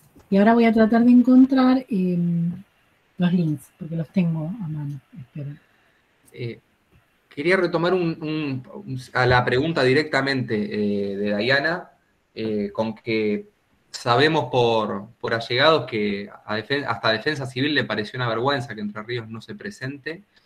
Y es por eso que algo que un poco dije en el comienzo, a esta altura yo no espero más nada de Entre Ríos.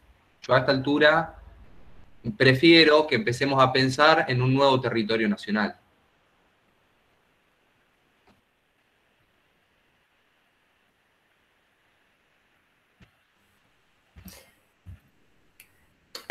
A mí me quedaron algunas cositas que, bueno, ya se está haciendo un poquito tarde, pero bueno, a lo mejor una pincelada nos pueden dar los invitados de hoy. Me quedan dos conceptos que tanto Gaby como los chicos lo estuvieron diciendo algo. Uno, fundamentalmente, el tema de transición. Si hay un tema que está poniendo en agenda este concepto de transición, es la cuestión de la ecología y de las cuestiones ambientales, ¿no? Dos palabras sobre eso respecto a cuál es la idea de esta transición, si es que hay algo más o menos pensado o cómo es la historia. Y el otro tema es la cuestión de, también que se habla mucho en este campo, el tema de la licencia social. ¿Cuál es la licencia social que se necesita para producir determinadas políticas públicas o para producir determinada direccionalidad de las decisiones políticas? Dos palabras al menos como para orientarnos cómo viene esa discusión. Rodolfo y Constanza, ¿quieren decir algo? No los quiero... El aporte que puedo hacer es que sobre la licencia social, hoy día se habla, algunos los que nos paramos desde un ambientalismo con mirada inclusiva, también entendemos que en este momento tenemos batería de litio, entonces, digamos, queremos tener planteos coherentes, pero entendemos que el mecanismo hoy día es consulta popular vinculante. Sí, sobre las dos cosas discutimos mucho en nuestro grupo. Sobre transiciones ecológicas hay debates interesantísimos en todo el mundo. Desde esta discusión base, que es la de moratoria de recursos, claramente una transición ecológica implica salir de lo fósil, descarbonizar la economía, porque sabemos que son los combustibles fósiles y la quema lo que produce esos gases de efecto invernadero que han alterado el clima. Pero no hay otra salida, como no sea salir de lo fósil. Y ya empieza a haber movidas desde arriba, ¿eh? En Estados Unidos están apostando mucho a las renovables, porque ya están en condiciones, pero bueno, hay otras potencias que no quieren porque hasta que no traigan la última gota de petróleo, que es un gran negocio, lo van a seguir haciendo. Transición ecológica también quiere decir cómo pensarla en términos con justicia, ¿no? Justicia ambiental es eso. Es justicia multiespecie, pero también es justicia para las personas, porque no sirve de nada que nos impongan otros modelos de cómo crecer o cómo desarrollarnos, más ecológicos o más sustentables, si no podemos resolver problemas de la pobreza, que en todos los países del tercer mundo lo seguimos teniendo. Y transición ecológica tiene mucho que ver con pautas de producción y consumo, con el tema de la gestión de lo que se llama la carga, de todo lo que son los residuos, con esto que desde la modernización ecológica se llama economía circular, pero en todo caso traducido sería todo lo que se produzca desde la industria, desde las grandes corporaciones, no tiene que tener salida, o en todo caso se tienen que hacer cargo ellos de los costos ambientales, no externalizarlos para afuera. Y bueno, con el litio hay toda una discusión, porque claro, tiene potencial de procesamiento. Estos días salieron varios informes de CONICET, insisten mucho con que no es un mineral, es una sustancia química. Pero lo cierto es que yo la semana pasada estuve todo un conversatorio con gente de la PUNA, que estuvo interesantísimo, y las empresas ya hace varios años que están, tienen muchos permisos de exploración y cateo, arrasan con los territorios porque abren caminos, perforan, y están perforando, Rodolfo y Constanza lo saben, un humedal, ¿no? Las salinas son un humedal. Entonces, el peligro ahí es decir, bueno, porque sirve para baterías, porque se va a procesar, pero hasta ahora no hubo ningún indicio de que nada de eso se procese y lo que se extrae se lleva afuera en el mismo modo en que se fue extraído, ¿no? Atentos con eso. Sobre la licencia social hay ríos de tinta interesantísimos para conversar. Lo que aparece siempre en todos estos conflictos es este planteo muy fuerte de las comunidades, de los grupos, de decir no fuimos consultados, y una respuesta que a veces, en el mejor de los casos, propone estrategias de mediación del conflicto, foros participativos, focus group, etcétera, pero donde el problema de base es que las corporaciones, las empresas, los gobiernos, cuando quieren instalar un proyecto, nunca quieren discutir si es posible darlo de baja. Es sobre la base de que el proyecto debe ser aceptado y en todo caso después vemos cómo lo controlamos. Y en general las comunidades no aceptan esto. No quieren darlo de baja porque dicen que es contradictorio con su modo de vida, ¿no? Entonces, mientras no avancemos en esa discusión, todas las denominadas mecanismos participativos o de consulta terminan siendo, como dice Boaventura de Sousa Santos, una descaracterización de la democracia. Parece que opinamos, pero en realidad no opinamos nada, ¿no? No se nos consulta. Y en el caso de las comunidades del salar, con el tema del litio, aprendí un montón la semana pasada. Ellos han armado todo un protocolo de consulta siguiendo el convenio 169 de OIT, que incluye, ahora lo busco porque no me acuerdo de las palabras exactas, pero es un protocolo de consulta que es bioplural, que incluye el conocimiento de la diversidad de los pueblos indígenas, bla, bla, bla, bla. Hace 5 años que están peleando por eso y el gobierno de Jujuy no hace nada por sacar adelante el protocolo. Y mientras tanto, las empresas avanzan sobre el territorio. En un territorio que además tiene mucho daño ambiental, porque no se olviden que ahí está Abrapampa, que es una minera de plomo que contaminó un pueblo entero. Ese pueblo sigue contaminado y a escasos 30 kilómetros ya están perforando para minería. Entonces sí, el tema de la licencia o la consulta es un tema muy gordo que está muy en el centro de estas discusiones y que no se resuelve con dinámicas participativas. Es mucho más de fondo, es un debate sobre qué tipo de democracia queremos, y qué tipo de democracia tenemos. Porque además cuando la gente se opone y es consecuente y tiene una estrategia de largo plazo, como es el caso de Chubut, han peleado mucho en Chubut, después se termina resolviendo por coimas en el Congreso, que fue lo que pasó con la legislatura provincial. Entonces hay un déficit brutal en términos democráticos. Buenísimo, gracias. Uli, ¿querés leer esos 2 mensajitos? Así ya vamos cerrando, por favor. Bueno, dale. Marcela, bueno, disculpas por entrar tarde. Dice, ¿están al tanto o participando del proceso de ordenamiento territorial y planificación del manejo del área natural protegida, reserva de usos múltiples, Islas de Victoria? Bueno, eso por un lado, y Guillermina, una alumna nuestra, hace un comentario que en su ciudad, Villa Constitución, luchamos en contra de la instalación de depósitos de fertilizantes de nitrón en la zona franca. El municipio los habilitó aún sin haber cumplido las obras exigidas y aún aguardamos la consulta popular que supuestamente ya está presupuestada. Es más, no están permitidos esos depósitos cerca de barrios, escuelas y tiene hay una escuela a 4 cuadras. Actualmente están creando una urbanización al lado.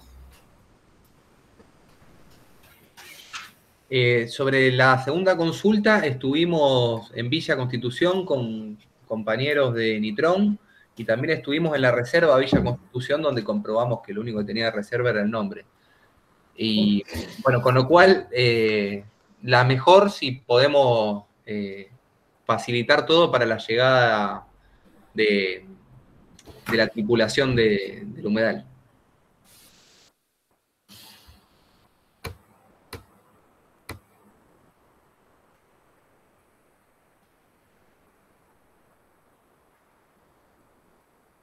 Lo de Victoria, ¿alguien lo conoce? ¿Están participando, chicos, de esto que dice No, Marcela? No.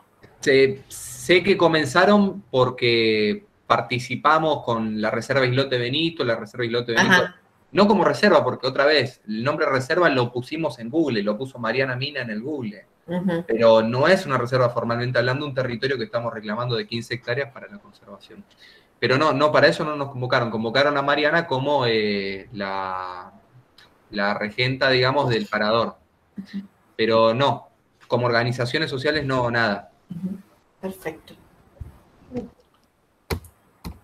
Bueno, no sé si hay alguien que quiera hacer el último comentario, si no, vamos cerrando y agradecer absolutamente, estuvo muy bueno todo, la verdad que espectacular, Gaby, excelente, chicos, espectacular de la multi de los humedales, la verdad que fue una jornada buenísima, nos quedamos con un montón de cosas para seguir profundizando, trabajando, para discutir en nuestro seminario y bueno, y para armar otras cosas juntos, que me parece que se vienen tiempos de muchos encuentros y muchas discusiones de este tipo. Así que nosotros, como espacio en la facultad, a disposición de ustedes, y bueno, si nos encontramos otra vez, estaría buenísimo para seguir avanzando y que nos cuenten cómo vienen todos estos trabajos que están haciendo. No sé si alguien, Julieta o alguien de la cátedra, Cacho, decir algo, saludar a los invitados.